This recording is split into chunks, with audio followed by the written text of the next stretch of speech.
So I'm very glad to welcome Patrick Snape from the IBA group today, and he's going to give a talk on facial feature point detection. So hi, I'm Patrick. As mentioned, I'm from the IBA group, and my talk's on facial feature point detection. But instead of trying to explain all the sort of theory behind and the mathematics and everything, I'm going to take a more practical approach. I'm going to try and show you how some of these concepts work inside of a software package that we've written inside the IBA group. So, as I said, I'm a member of the IBA group. My personal area of research actually isn't facial feature point detection. So I did put my website on there if you're interested in what I do, but in terms of facial feature point detection, we mostly work on this project that we have called Mempo, and I put the project website out there, which I've been a core developer of, so I know a thing or two about feature point detection even if I don't work in it for my papers. So a quick cheeky announcement. In our group, we're currently collecting a database for this project called 4D-Fab, where we're trying to capture spontaneous human emotion, where basically we film you in stereo and we generate these 3D meshes. You can see there's one of the stills of my mesh. So if you'd be interested in doing that, you just have to sit and watch some videos for 15, 20 minutes. Then definitely send me an email. And as a short aside, this sort of slide deck that I have here is an interactive deck, so I'll send an email around to the ACM thing. You'll be able to get access to all of these and download it and execute the code, provided you have everything set up properly. So roughly what I'm going to be covering today, I'm going to start off with some sort of terminology. I think it's important that everybody sort of knows what the difference between some common pieces of terminology that are used, what's the difference between detection and facial feature point detection, and tracking and recognition and all these phrases. And then I'm going to drill down into what I mean by facial feature point detection, what the common sort of techniques are, and then try and illustrate them using Mempo. So just really briefly about Mempo, because I've kind of thrown this word up at you, and it doesn't really have any context really at the moment. But Mempo is a Python project that we have in the IBA group that is designed to be useful for sort of image processing techniques, to make it very easy to ingest data and do some sort of processing and research of it, lots of nice visualization and handy functions that you'll often use in things like images. And what does this have to do with facial feature point detection? Well, we sort of have this core set of tools, and we built these algorithms on top of Mempo. So in terms of what I mean when I keep saying facial feature point detection, the idea is you have a picture of a face and you want to recover what people usually call a sparse set of points. So I want to recover, say, 50 points on the face that map to sort of well-defined areas. So like the tip of the nose or the corner of the eyes. And these are sparse because they don't, if you have an image with lots of pixels, there isn't a point for every pixel. There's just a set of coordinates somewhere in the image frame that represent these kind of key points. So in terms of these key concepts that I want to try and explain to you, like I said before, I think it's important to realize that there's kind of a pipeline of analysis that goes on. So normally, most algorithms start with this concept of detection, finding the face in the image, then they move on to the point detection. And once you have the point detection, you generally can then start to do some interesting analysis, because where exactly the different pieces of the face are give you a big indication about certain things, such as what emotion do they have. It's the shape of the mouth is a very large indicator towards someone being happy. You can do recognition, which is recognizing exactly who someone is, and then sort of tangentially from the concept of analysis, there's the concept of tracking. And tracking, which people often say, oh, we do face tracking, we have face tracking software. And what they usually mean is they kind of combine these things all together, and the kind of analysis that they do, they have this one step of classification, which is, am I still tracking a face?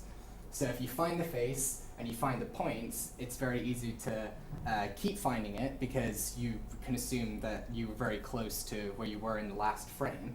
But if I put my hands in front of my face, I'm not tracking a face anymore because there's no face. It's been occluded. So at some point you have to say, well, am I actually still looking for a face?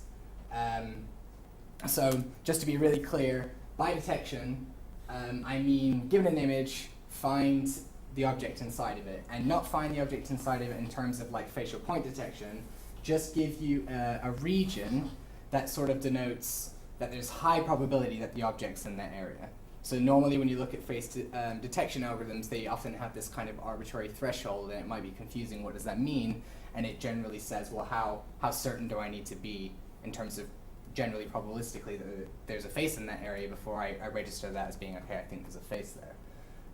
And usually we say this takes the form of a bounding box, like the rectangle we can see on Takeo Kanata there. Although there are ovals and people use different shapes, but I'm going to talk in terms of bounding boxes. So for feature point detection, this is generally the idea that now that we have a region of the image that we're fairly certain there's a face in, let's get more accurate than that. Let's try and find specific features of a face, because faces are actually very sort of uniform objects in comparison to the whole plethora of objects that there are. Everybody's eyes, nose, and mouth are in roughly the same place. For everybody, nobody has their eyes below their mouth, for example. So we can build these models that kind of tells you what a face looks like. And the reason this normally starts from a pipeline is because almost all of the techniques, not all, but almost all of the state-of-the-art techniques, they go from what's normally called a local initialization. So this is the idea that if I just give you an arbitrary image, I really need to be told a section of the image where there's high probability of there being a face before I'm able to even attempt to find the specific points of the face. But once we've done this, once we've found these specific points, you can do much more interesting analysis. And for face recognition, what you usually mean is you have what people in the literature normally call a gallery, a set of known faces. And given an image, you're trying to find the face usually that is closest to that image in terms of some sort of metric. And generally, you take these points and you extract some sort of feature or representation or something like that that tries to describe the face in a robust way, and then you try and match it with your known faces, and you say, well, this is the best match that I have, so this is probably this person. And for emotion classification, it's very similar. You have some sort of metric that classifies whether something is an emotion or not, and you use these, generally the shape or some features from the texture about whether or not somebody is portraying a particular emotion. And finally, in terms of tracking, the general sort of pipeline is you do this local initialization, you do a face detection, and you find the feature points inside of that detection, which is just like you would do if I give you a single image. Now the difference generally in tracking is that you assume that you have a reasonable frame rate camera, and so the difference that somebody's going to have moved between one frame and another frame is most likely, although not always, going to be a small-ish movement, and therefore you would just say that instead of having to do a redetection and put the model inside of there, you would just start from the previous shape. But you always have this problem that you are going to lose the face. It's sort of a given. There's maybe the lighting's going to affect it, maybe they're going to leave the frame completely, maybe they're going to cover their face or something like that. So you always end up doing this classification at some point to say, periodically, am I still tracking a face, or have I drifted away from faces? So I'm particularly interested in this talk and talking about the feature point detection itself. So again, to sort of reiterate what we're trying to do, I'm trying to find these points. Given that I know that there's a face in there, that's kind of one of the inputs of the algorithm, roughly where the local initialization where the face is, I want to find those points. Now for a frontal image like this, that's actually not that hard of a problem, because there's not that much variation here, and if you build a model with lots of frontal pictures, of which there are lots of pictures, and it's well lit, then you can converge quite nicely. But there are lots of images of faces, and people move around a lot, and the expressions that we can make are very non-rigid, so we have to have these robust algorithms. And then I've kind of just thrown this, oh, you just find some sparse points, and you might be thinking, Or how did you even determine what those points were on that face? Like, why did you decide that they were sort of, 9 points around the side of the chin? And to be honest with you, it's primarily at your discretion. So in the IBA group, we use this 68-point markup here. But there are many different schemes. If you look at databases, they'll be annotated in different ways. And then something that I always take for granted, which I just wanted to say, is when someone puts those points on a face, we generally call that annotation. So when I say it's an annotated image or a labeled image, what I mean is it has these points placed on an image by a human. And inside of Mempo and more generally, people will often call annotations landmarks. They're kind of synonymous. So if I say switching between landmarks and annotations, what I just mean are this set of points. So given that we want to find this set of points somehow, how will we do that? Well, of course, there's been a lot of research into how we actually perform these kind of algorithms, and there's sort of one roughly general technique that most people tend to use, which is, I've given you an image, I've given you some initialization, and you have to use some kind of metric to determine from your initialization how you're going to improve your current estimate. So most algorithms are almost exclusively iterative in some sort of fashion. And in general, there are kind of 4 major bodies of work, which I'll show you a nice chart in a second that kind of illustrates that. There's these constrained local models, active appearance models, and regression-based methods, which is not important to remember the terminology about. It's just this is what people generally sort of lump them into. And then kind of other, because obviously there are lots of subcategories. There are people who do very novel things that don't necessarily fall into these categories. So there's actually been a recent survey paper that gives a kind of nice visualization of the sort of depth of the work. So back in 1992, this is the time on this axis, and I'll scroll down a bit in a second. You can see that sort of, if you want to take, or at least they've taken this particular paper called Active Shape Models, put under Constrained Local Models there, as from 1992 as like sort of the original facial point detection algorithm. And then you can see that sort of AAMs came in, and then regression-based methods from sort of 2007, and there's some other methods about graphical models, and more recently there's been some deep learning style papers. And you can just sort of see like, whoa, there's a lot of papers. This isn't even, all the papers. This is a survey paper that's tried to just pick the most impactful papers in the area. So, that's pretty overwhelming. Where would we start with this? Well, that's kind of where we've got Mempo here. What we've sort of attempted to do is unify the 3 sort of major areas. You could see that the bulk of the work was between constrained local models, active appearance models, and the regression-based methods. And we've implemented a lot of the original and some of the more state-of-the-art algorithms in kind of a unified framework. So they share a lot of the code, and you can see how they relate to each other. Now, for this talk, I'm just going to concentrate on sort of the ideas behind active appearance models, which I'll start calling AAMs because that's what people normally call them. So, but instead of, like I said at the beginning, instead of drilling down into the maths and stuff like that, I'd rather kind of try and intuitively explain you the concepts behind active appearance models by using Mempo to visualize some stuff. So, as a brief description of sort of where to start with AAMs, or where would you start with an AAM? Well, most facial feature point detection algorithms are supervised. Constrained local models, active appearance models, and the regression-based techniques are all supervised methods. So they all expect you to give a pre-annotated set of images. So some human or multiple human operators have sat down and clicked on all the points to generate this annotated data set. And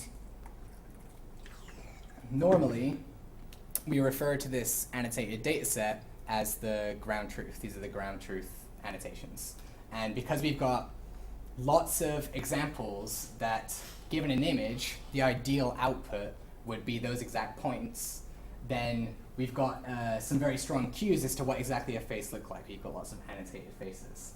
So in active appearance models, what they noticed or how they decided to sort of break the problem down is that there are two sort of different problems that you have when you have actually any object, but since we're talking in the realm of faces, there's the shape, which is the shape of those 68 points, like how they're configured, and the appearance, which is obviously what the texture looks like inside of it, inside of those points. And in this case, AAMs are generative models, so that just means that if I give you as input to the AAM some sort of representation, they take this particular input, I can generate you novel instances. So you give me a particular kind of input, and I will give you faces that are not necessarily faces that you gave me in the testing set. They're a combination of all of those faces. So, as we said, what we're going to do is I'm going to separate them. I'm going to separate the appearance, and I'm going to separate the shape. Before we do that, we need that data. We need that annotated data.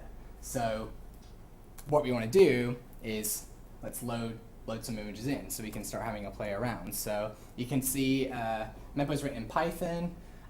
This whole presentation is in an IPython notebook, which is an interactive coding environment. So this is code. I'm going to execute this in a second. It's going to run. It's going to actually load the images into the environment. So you can kind of see the idioms we've got going for here in Mempo.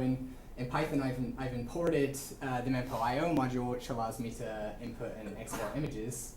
I've already downloaded a data set, this particular one called LFBW, and I'm going to use the import images function. I'm going to give it the path to where all the images are. I've limited it to 100 images. There's around 800 images in this data set, and I don't want to sit here and wait for it to load them all. I'm going to get it to print out sort of what it's doing as it's doing it.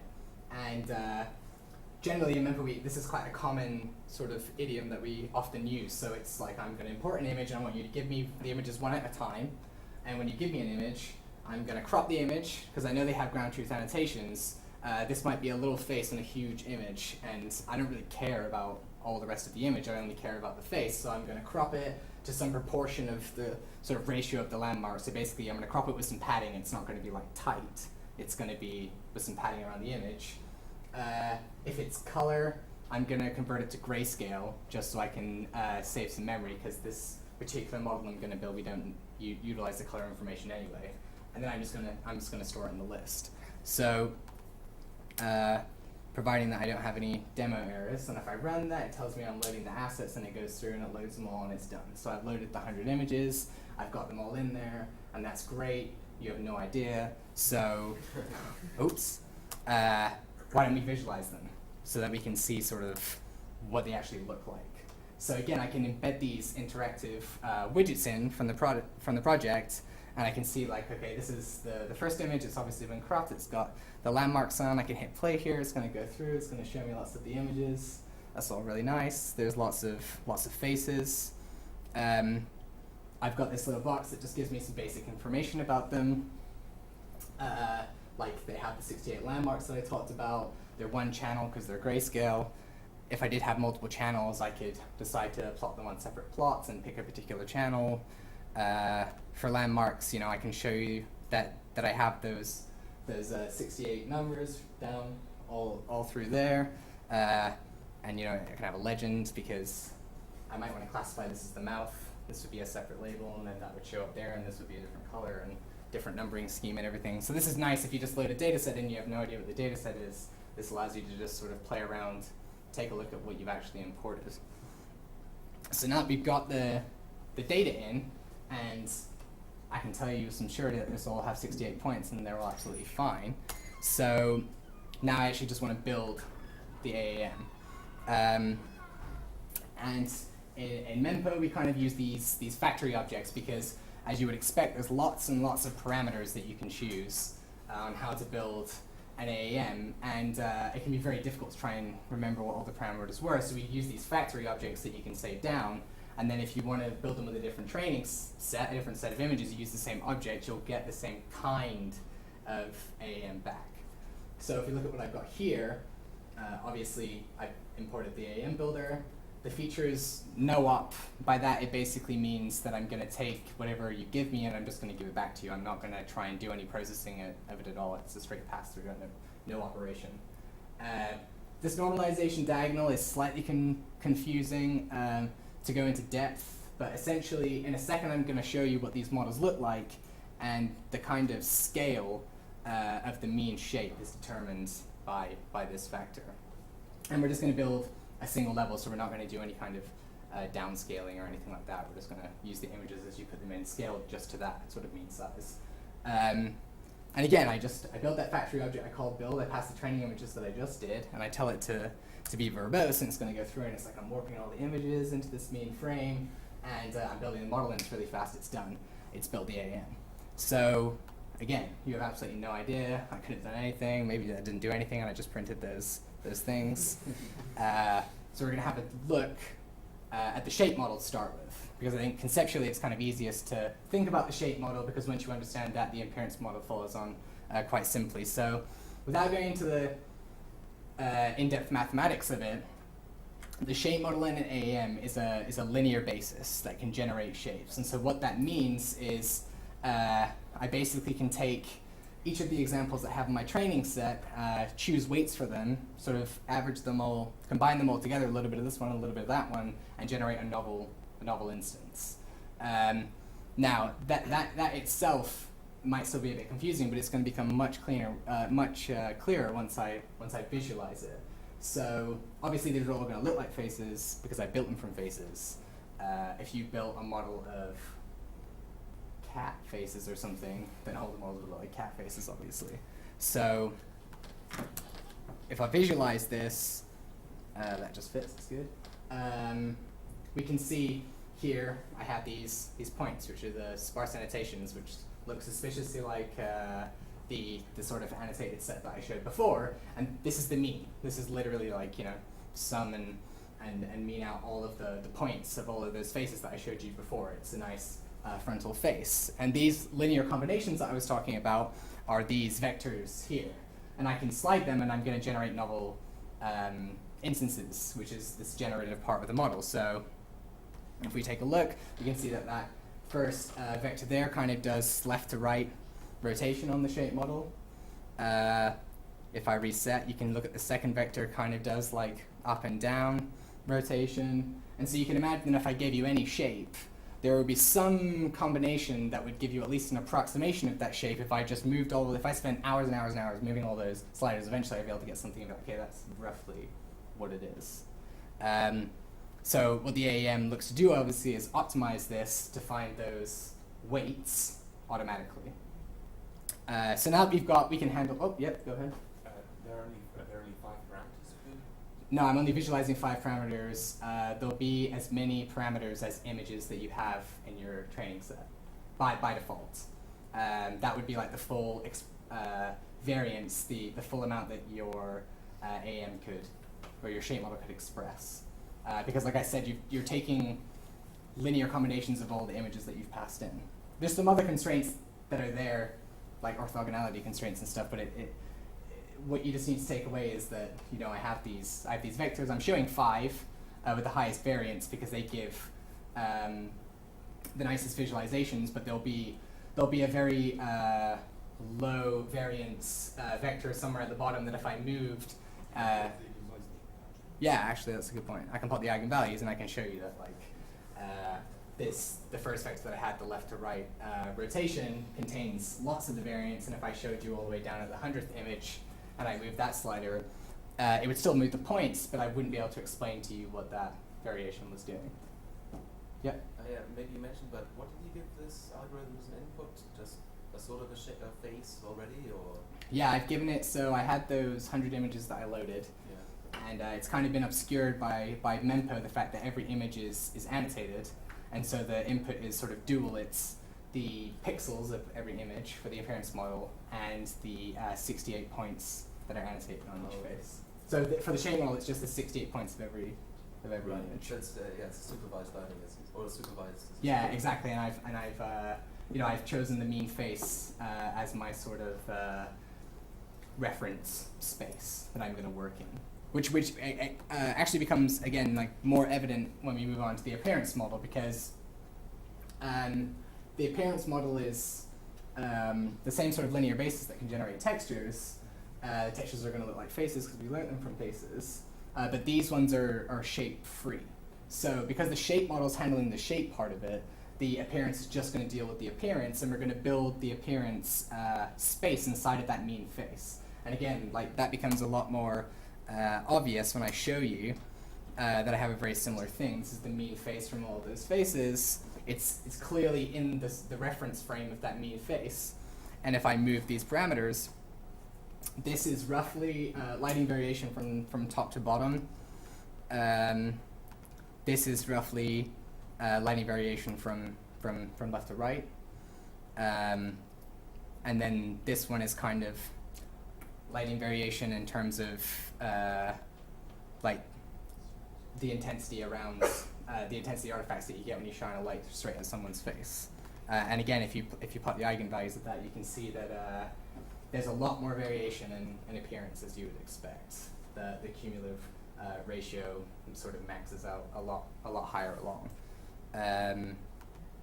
So I definitely got this appearance model. I definitely got this shape model, and obviously I have to combine them and sort of jointly optimize them in order to actually find those points.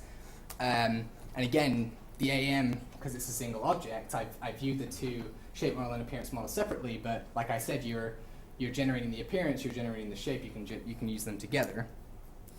And you can see that if I move the shape parameters, I can rotate the face to the side, but then equally I can give her some lighting variation from left to right. And you can see that obviously if I combine those two sets of weights and I move them all together, then hopefully if I have an expressive enough model, I'd be able to fit any face.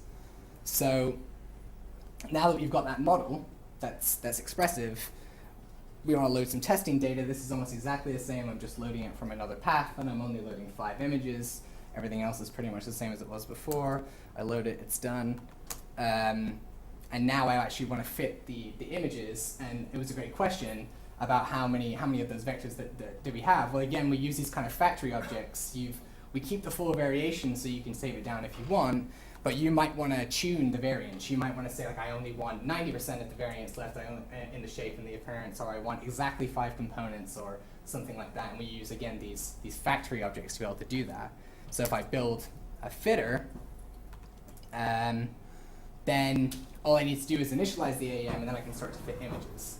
And the kind of complicated thing for AAMs is they're a local initialization method. So how are we going to initialize it? We're going to just use the mean shape. So that's like 0 weights for all the shape and appearance parameters. And we just want to place it sort of in the image. So we can say, well, this is roughly where the face is. Now optimize yourself, find the weights to move around inside of there.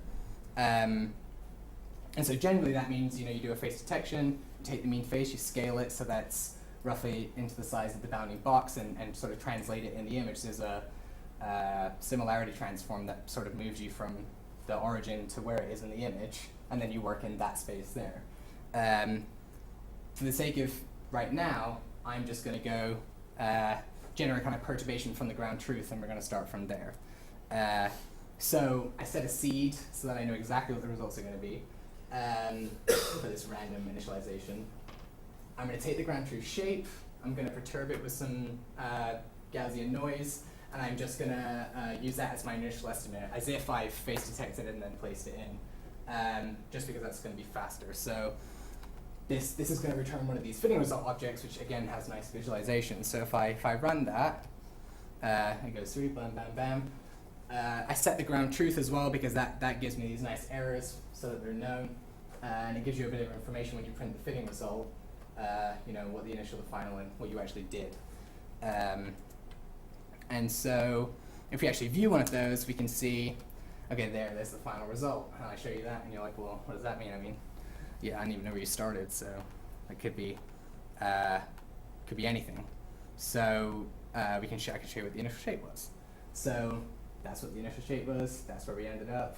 It's definitely, I think anyone would say, a better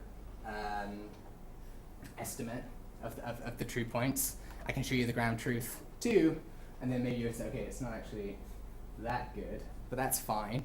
That's pretty good considering how fast we built the model, and we're not using that many images to train. So I can show you another one of the images that it fit. Again, you can see, yeah, okay, it did okay.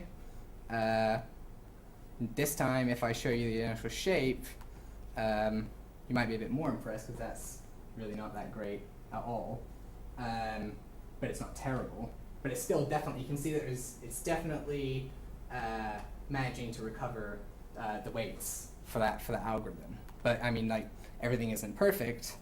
If I show you this one, that's really bad. And you can see that we can look at the error, which is nice. It's diverged. It's gotten worse than where it started. So, you know, it's not guaranteed to converge. This is still a highly sort of nonlinear function that you're optimizing over. So the take home is that the initialization is very important. The closer you can get to the right answer, the better it's going to do. So if you have quite a good face detector, then AEMs tend to work very well. But I mean, it might be sort of a little bit underwhelming, and you're like, well, then when the initialization is not very great, the AEMs don't work very well. But that was a very basic AEM that we just built.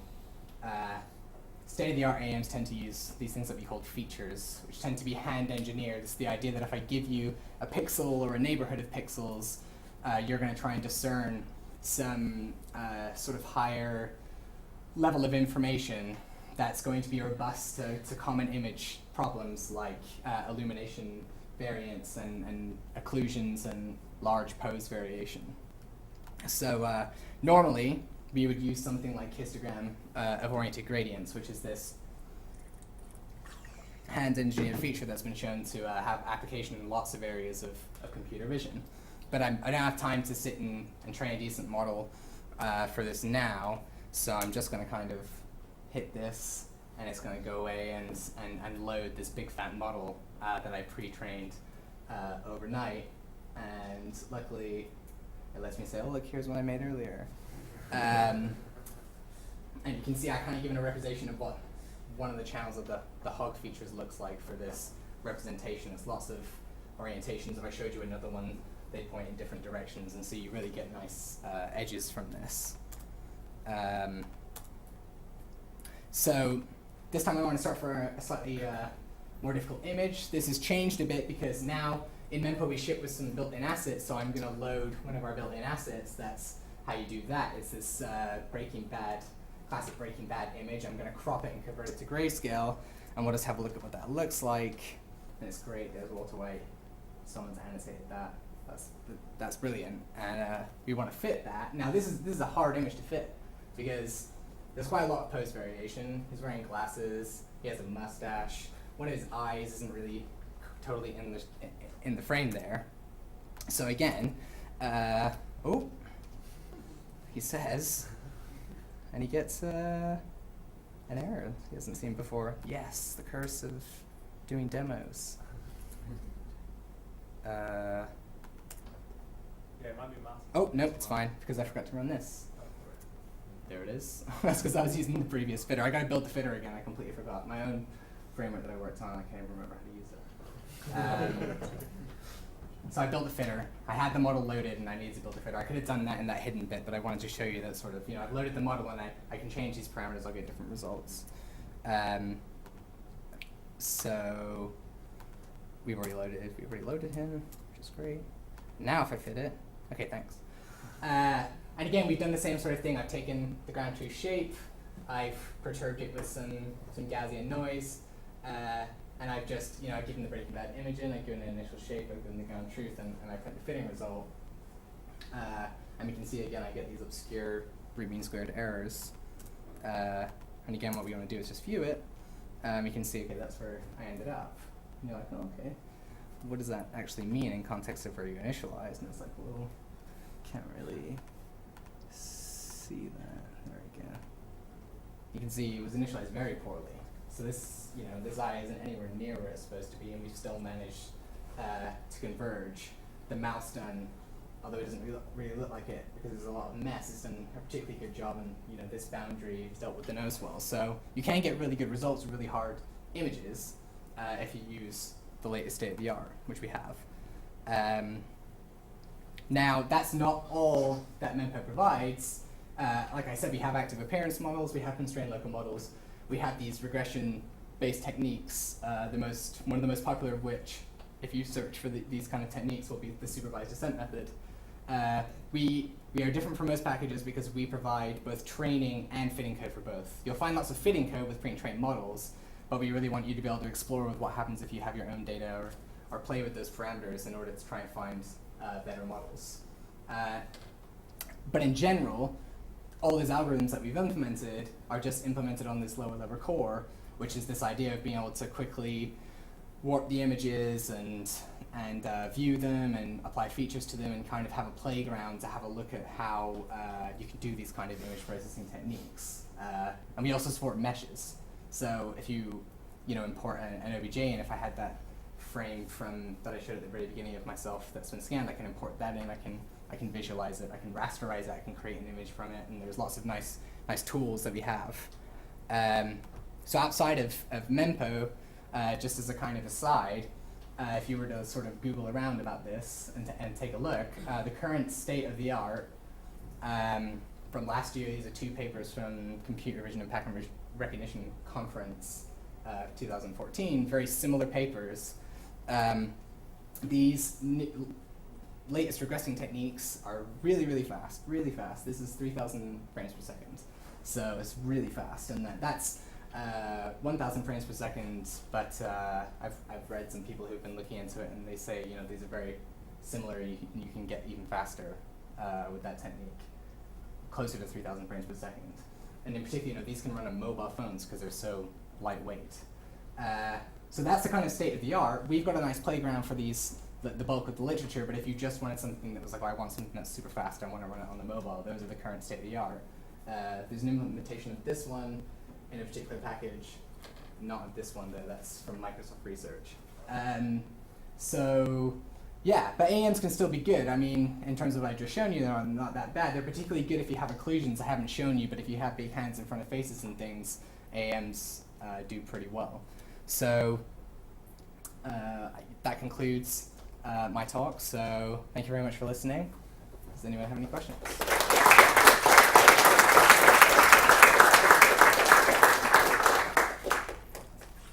What sort of tolerance is there for faces on a side-on view? I mean, I know the Breaking Bad one was quite on an angle. I mean, what's the limit for? So you come up against this problem, which is essentially kind of, if I've got an annotation scheme that I've tried to make general for faces, and I want to include the boundary, so I want to have the side of the chin, and you go completely profile, there are certain points that don't even exist in the image, and so that makes it very difficult to even annotate in the first place. If you wanted to make the ground truth for that, it would be hard to even you as a human to choose those points. So if you have the boundary points, then they're not particularly good at sort of over 45 degrees. If you take away the boundary points and you just want to find the internal points, they're still fairly robust. There's this sort of stock AMs don't really have any ability to deal with missing points. Constrained local models, for example, because they have these sort of classifiers, they can deal with the concept of like, oh, I think this point is occluded. And there's sort of other research of saying, can I do a secondary step where I can try and guess I've got something that's in those kind of extreme profile views and remove those points from my optimization. So in short, not very good, but there are some techniques that can do it, but by extreme pose, because of the high level of nonlinearities that go on, that's a very challenging problem. Unfortunately, we don't have time for more questions right now, Okay. Because we promised lunch and we have some over there. So feel free to grab some food and some drinks. And I'm sure Patrick is very happy to answer more questions if you like.